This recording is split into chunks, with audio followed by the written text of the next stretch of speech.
Hello guys, good evening. ఈరోజు మనం స్నోఫ్లేక్లో dynamic tables అంటే ఏంటో చూద్దాం.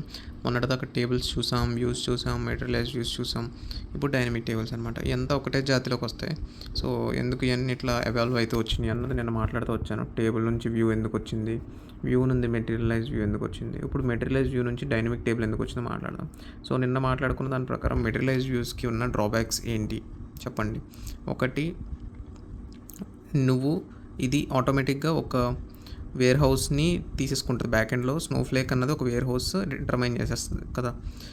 నువ్వు వేర్ హౌస్ సైజ్ పెంచడానికి కానీ పెంచడానికి కానీ లేకపోతే నీ డెడికేటెడ్ వేర్ హౌస్ ఇవ్వడానికి కానీ లేదు మెటీరియలైజ్ వ్యూ ఇప్పుడు మెటీరియలైజ్ వ్యూ అన్న ఒక క్వెరీ ఒక బ్యాక్ ఎండ్ జాబ్ రన్ అవుతూ ఉంటుందని చెప్పాను కదా ఈ మెటీరియలైజ్ వ్యూ అప్డేషన్ కోసం. సో దానికోసం అన్న ఇది ఆటోమేటిక్గా ఏదో వేర్ హౌస్ని వాడుకుంటుంది. కానీ ఈ డైనమిక్ టేబుల్ ఏంటి అంటే సేమ్ ఇది కూడా ఒక టేబుల్. ఇప్పుడు ఎట్లా క్రియేట్ చేస్తారంటే క్రియేట్ డైనమిక్ టేబుల్ నేమ్ అన్నట్టుగా క్రియేట్ చేసి యాజ్ సెలెక్ట్ స్టార్ ఫ్రమ్ నీ టేబుల్. సేమ్ ఎట్లా వ్యూ అయితే ఎట్లా క్రియేట్ చేస్తావో ఇక్కడ వ్యూ బదులు డైనమిక్ స్పేస్ టేబుల్ అని రాస్తాం అనమాట, అంతే.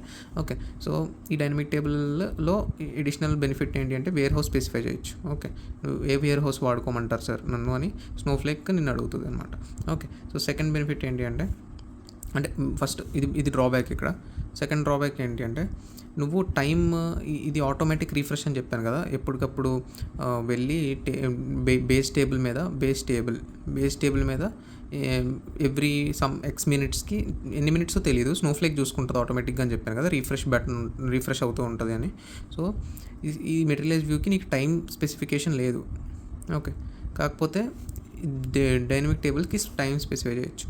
ఓకే, సో థర్డ్ థింగ్ ఏంట్రా అంటే అన్నిటికంటే మెయిన్ థింగ్ ఇది. సో మెటీరియలైజ్ వ్యూలో నువ్వు మెటీరియలైజ్ వ్యూ క్రియేట్ చేసినప్పుడు create materialize view name right as select star from table ఇలా రాసిన query select star from table అన్న క్వెరీ ఇది నార్మల్ క్వెరీ అయి ఉండాలి, కాంప్లెక్స్ క్వెరీ అవ్వకూడదు. నార్మల్ క్వెరీ అవుతేనే మెటీరియలైజ్ వ్యూ క్రియేట్ చేయగలవు అని చెప్తున్నారు అనమాట.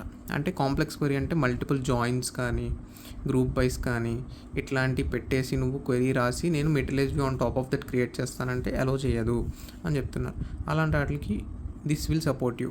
ఓకే, సో డైనమిక్ టేబుల్ కూడా సేమ్ మెటీరియలైజ్ వ్యూ లాగే స్టోరేజ్ చూసుకుంటుంది. చెప్పానా, మెటీరియలైజ్ వ్యూ స్టోర్ చేసుకుంటుంది డేటాని తీసుకొచ్చి ఆటోమేటిక్గా రిఫ్రెష్ ఉంటుందని చెప్పాను అవునా మెటీరియలైజ్ వ్యూకి. సో ఈ డైనమిక్ టేబుల్ కూడా ఆటోమేటిక్గా డేటా అన్నది స్టోర్ చేసుకుంటుంది ఆ క్వెరీ వల్ల వచ్చిన డేటాని.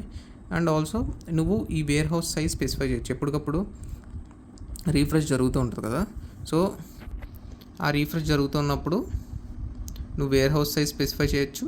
అండ్ ఆల్సో ఎంత టైంకి నీకు రీఫ్రెష్ జరుగుతూ ఉండాలి అన్న టైం మెన్షన్ చేయొచ్చు. అండ్ ఆల్సో కాంప్లెక్స్ క్వెరీస్తో నువ్వు డైనమిక్ టేబుల్ని బిల్డ్ చేయొచ్చు. ఇంతే డైనమిక్ టేబుల్ గురించి చెప్పాలి అంటే. సో ఇది ఎట్లా నడుస్తుందంటే dynamic table cloud services layer, main table storage లేయర్లో ఉంటుంది కదా, storage layer main table. Okay, so ప్రతిసారి ఇప్పుడు టైం స్పెసిఫై చేస్తావు 1 minute కానీ. సో ఎవ్రీ 1 minuteకి వెళ్ళి క్లౌడ్ సర్వీసెస్ లేయర్లో చూస్తుంది. సో క్లౌడ్ సర్వీస్ లేయర్లో ఉన్న మెటా డేటా అప్డేట్ అయ్యింది, ఈ మెయిన్ టేబుల్ రిలేటెడ్ ఫైల్స్ ఉంటాయని చెప్పాను కదా, మెటా డేటా ఫైల్స్ ఏ పార్టీషన్లో ఏముంది ఏంటని. సో ఇవి అప్డేట్ అయినాయి అని తెలిస్తే ఇది వెళ్ళి రీఫ్రెష్ చేసి ప్రతి 1 minuteకి ఇది ఇక్కడ చెక్ చేస్తుంది అనమాట, ఎవ్రీ 1 minuteకి. ఓకే, డైనమిక్ టేబుల్లో వెళ్ళి ఈ క్లౌడ్ సర్వీసెస్ లేయర్లో చెక్ చేస్తారు. స్నోఫ్లేక్లో లేయర్స్ అని చెప్పుకున్నాం కదా. ఎవరైనా ఏంట్రా ఇవన్నీ ఇలాగ ఎత్తున్నాం అని అంటే ఒకసారి స్నోఫ్లేక్ ఆర్కిటెక్చర్ వీడియో ఉంటుంది మన దాంట్లో, అది చూడండి ఏది ఏ లేయర్ అన్నది మీకు ఐడియా వస్తుంది. నేను ఆ వీడియోలో ఇట్లా చెప్పినా అనమాట, ఇలా కింద వేసాను బొమ్మ, ఇది పక్కన వేసాను. సో డిఫరెన్స్ ఏం లేదు. కాకపోతే ఎవ్రీ టైం ఏమవుతుందంటే 1 minute అన్ని టైం పీరియడ్ మెన్షన్ చేస్తే ప్రతి 1 minuteకి వెళ్ళి క్లౌడ్ సర్వీసెస్ లేయర్లో ఆ మెయిన్ టేబుల్ ఏమైనా అప్డేట్ అయిందా అని చెక్ చేస్తుంది. ఒకవేళ అప్డేట్ అయితే రీఫ్రెష్ అవుతుంది అనమాట ఏది డైనమిక్ టేబుల్. ఓకే, సో ఏ వేర్ హౌస్తో రీఫ్రెష్ చేయాలి అన్నది కూడా నువ్వు మెన్షన్ చేయడానికి అవుతుందని చెప్పాను. అండ్ ఆల్సో నువ్వు ఈ మెయిన్ టేబుల్ మీద ఒక మల్టిపుల్ టేబుల్స్ కానీ ఏదన్నా అన్ని టేబుల్స్ పెట్టి నువ్వు డైనమిక్ టేబుల్ క్రియేట్ చేయొచ్చు unlike materialised view. Okay, so ఇది మొత్తం డైనమిక్ టేబుల్స్ గురించి చెప్పాలంటే ఒకసారి సింటాక్స్ చూసి మనం దీన్ని ఎండ్ చేద్దాం. ఓకే, ఈరోజు ఎక్కువ డ్రాగ్ చేయాలనుకోవట్లేదు. So will check this syntax once guys. So ఇక్కడ చూస్తున్నారు కదా guys. So create or replace dynamic table name and కింద టార్గెట్ ల్యాగ్ అని ఉంది ఈక్వల్స్ టు 20 minutes. అంటే దాని అర్థం ఏంటంటే ఎవ్రీ 20 minutesకి నువ్వు రీఫ్రెష్ అవ్వు అని దాని అర్థం.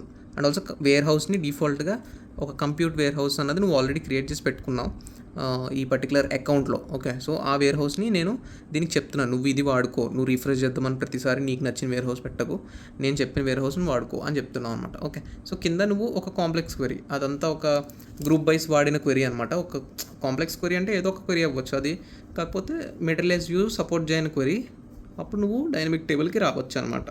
ఓకేనా, సో ఇది క్రియేట్ చేసి రన్ చేసుకుంటే నీకు డైనమిక్ టేబుల్ అనేది క్రియేట్ అవుతుంది. ఓకే, అండ్ ఆల్సో ఆటోమేటిక్గా నీకు డైనమిక్ టేబుల్ రిఫ్రెష్ అవ్వట్లేదు అని అనుకున్నా, అంటే లైక్ నువ్వు 20 మినిట్స్ అని ఇచ్చావు కదా ఇక్కడ టైమ్, బట్ క్రియేట్ చేసి రన్ చేసేద్దాం, అదే ఇప్పుడే క్రియేట్ చేసావు. ఓకే, 20 మినిట్స్ అని చెప్పి ఇప్పుడే డైనమిక్ టేబుల్ క్రియేట్ చేసావు, అండ్ 20 మినిట్స్ ఆకుండానే నువ్వు ఈ సెలెక్ట్ క్వెరీని రన్ చేస్తే నీకు ఎటువంటి అవుట్పుట్ రాదు. అప్పుడు అంటే రీఫ్రెష్ జరగలేదు యాక్చువల్లీ. ఇప్పుడు క్రియేట్ చేసావు, క్రియేట్ చేయడం అంటే ఇమీడియట్గా ఏమీ క్రియేట్ అయిపోదు అనమాట. ఆ 20 మినిట్స్ టైం పీరియడ్ పెట్టావు కదా, ఆ 20 మినిట్స్ టైం పీరియడ్ తర్వాత నీకు మెయిన్గా ఎన్ని రికార్డ్స్ ఉన్నాయి అన్నది అప్డేట్ అవుతుంది అనమాట. సో ఈ 20 మినిట్స్ టైంలో నువ్వు వెళ్ళి ఈ alter dynamic table name refresh అని బటన్ ఉంది కదా, అది నొక్కితే బ్యాక్ ఎండ్లో అది ఆటోమేటిక్గా చేయకుండా నువ్వు మాన్యువల్గా దాన్ని ట్రిగర్ చేసినట్టు అవుతుంది. Okay, so that is one way of triggering the automatic refresh, అది నువ్వు మాన్యువల్గా ట్రిగర్ చేస్తున్నావు. Okay, so that should be all for today guys. ఈరోజు డైనమిక్ టేబుల్స్ గురించి చూసాం. If you had got some or gain some knowledge, give me thumbs up please. See you, by.